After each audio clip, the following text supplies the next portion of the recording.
नमस्कार। आज हम एक पूर्व पाकिस्तानी राजनयिक के एक बहुत ही चौंकाने वाले बयान को समझने की कोशिश करेंगे। एक ऐसा बयान जिसने पूरे दक्षिण एशिया में एक नई बहस छेड़ दी है। चलिए देखते हैं कि ये बयान आखिर है क्या और इसके पीछे की असली कहानी क्या हो सकती है। तो ये है वो बयान। अब ये सिर्फ कुछ शब्द नहीं है, ये एक बहुत ही अनुभवी राजनयिक की तरफ से आई एक सीधी धमकी है। और जब इस लेवल का कोई व्यक्ति ऐसी बात कहता है तो हमें ये समझने की जरूरत है कि इसके गहरे मायने क्या हैं।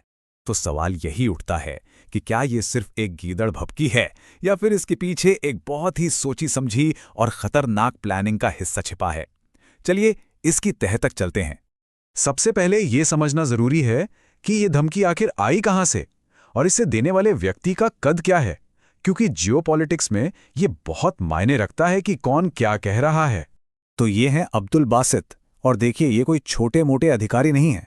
इन्होंने सालों तक भारत में पाकिस्तान के हाई कमिश्नर के तौर पर काम किया है। इसका सीधा मतलब ये है कि वो भारत पाकिस्तान के तनाव की हर नस, हर बारीकी को अंदर से समझते हैं। इसीलिए जब वो कुछ कहते हैं ना, तो दुनिया के जो स्ट्रेटेजिक एक्सपर्ट्स हैं वो बहुत ध्यान से सुनते हैं।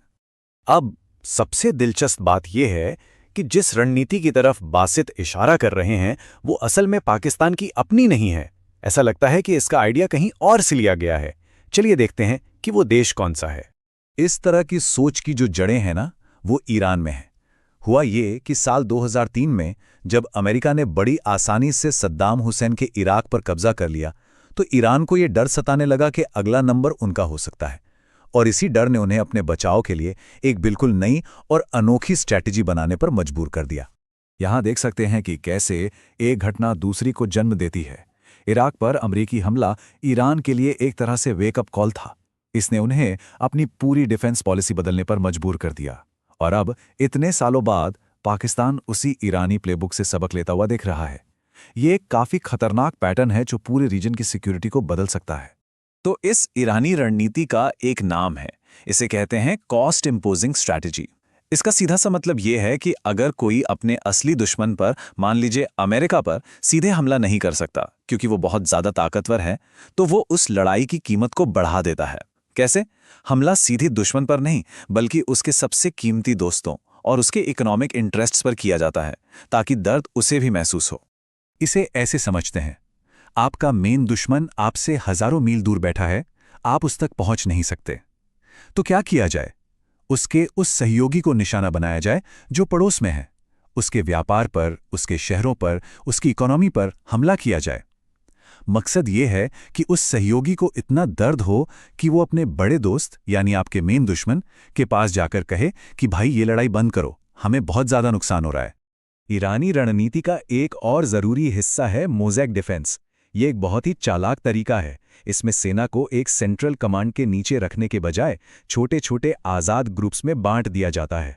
फायदा यह है कि अगर दुश्मन देश के लीडरशिप या राजधानी पर कब्जा भी कर ले, तब भी ये छोटे छोटे ग्रुप्स अपने अपने इलाकों में लड़ाई जारी रख सकते हैं। मतलब लड़ाई कभी खत्म ही नहीं होती। ठीक है, तो ईरान की रणनीति समझ में आती है, लेकिन सबसे बड़ा सवाल अब भी वही है, अगर लड़ाई अमेरिका और पाकिस्तान के बीच होती है तो इस पूरी कहानी में भारत को निशाना क्यों बनाया जाएगा? चलिए इस पहेली के सबसे अहम हिस्से को जोड़ते हैं। ये $1 मिलियन का सवाल है। आखिर पाकिस्तान और अमेरिका के झगड़े का बिल भारत के नाम पर क्यों फटेगा? इसका जवाब दो चीजों में छुपा है। एक है पैसा और दूसरा है ताकत। $67 बिलियन। जरा सोचिए इस रकम के बारे में। ये कोई छोटी मोटी रकम नहीं है। ये उतना पैसा है जो सिर्फ कुछ बड़ी अमेरिकी टेक कंपनियां जैसे अमेज़न, माइक्रोसॉफ्ट और गूगल भारत में इन्वेस्ट करने का प्लान बना रही हैं। इससे एक बात तो साफ हो जाती है कि भारत की इकोनॉमिक ग्रोथ अमेरिका के लिए कितनी जरूरी है। भारत अब सिर्फ एक दोस्त नहीं बल्कि एक बहुत बड़ा और जरूरी बिजनेस पार्टनर बन चुका है।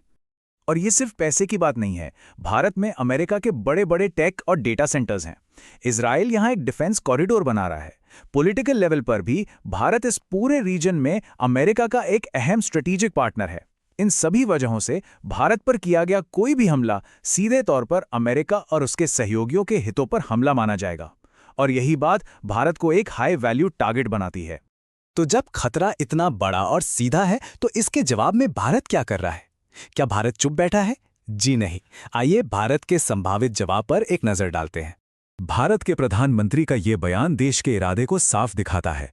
बात हो रही है एक ऐसी डिफेंस सिस्टम की जो पूरी तरह से मेड इन इंडिया हो, और इसी सोच से जन्म हुआ है प्रोजेक्ट सुदर्शन चक्र का। देखिए, सुदर्शन चक्र कोई एक हथियार नहीं है, बल्कि एक अभेद्य हवाई रक्षा कवच, एक एयर डिफेंस शील्ड बनाने का सपना है। एक ऐसा सिस्टम जो कई लेयर्स में काम करेगा, लॉन्ग रेंज, मीडियम रेंज और शॉर्ट रेंज, ताकि दुश्मन की कोई भी मिसाइल या ड्रोन देश की सीमा में घुस ही ना सके। और सबसे बड़ी बात, ये पूरी तरह से स्वदेशी होगा। लेकिन भारत के लिए ये चुनौती बहुत ज्यादा बड़ी है। इजराइल का आयरन डोम काफी सफल है, पर इजराइल एक छोटा देश है। वहीं भारत एक विशाल उपमहाद्वीप है, जिसके बड़े बड़े शहर सैकड़ों किलोमीटर्स की दूरी पर फैले हुए हैं। इतने बड़े इलाके के लिए एक अभेद्य हवाई रक्षा कवच बनाना इंजीनियरिंग और लागत दोनों ही मामलों में एक बहुत बड़ा, बहुत मुश्किल चैलेंज है। तो इन सभी रणनीतियों और जवाबी रणनीतियों को देखकर भविष्य कैसा नजर आता है? क्या ये सिर्फ बातों की लड़ाई है, या फिर एक नए तरह के कॉन्फ्लिक्ट के लिए तैयार रहना चाहिए? इस पूरे विश्लेषण का निचोड़ ये है कि अब्दुल बासित की धमकी को हल्के में नहीं लिया जा सकता। ये सिर्फ बयानबाजी नहीं है, बल्कि एक असली जियोपॉलिटिकल स्ट्रैटेजी की तरफ इशारा है। इसका मतलब है कि भविष्य में इस तरह के इनडायरेक्ट संघर्ष की संभावना से इनकार नहीं किया जा सकता। और आखिर में एक सवाल, आज की दुनिया में जहां खतरे सीधे आमने सामने से नहीं बल्कि इनडायरेक्ट और छुपे हुए तरीकों से आते हैं, जहां लड़ाई आपके सहयोगी को निशाना बनाकर लड़ी जाती है, क्या कोई भी डिफेंस शील्ड, कोई भी रक्षा प्रणाली वाकई में पूरी तरह से हमें सुरक्षित रख सकती है? ये एक ऐसा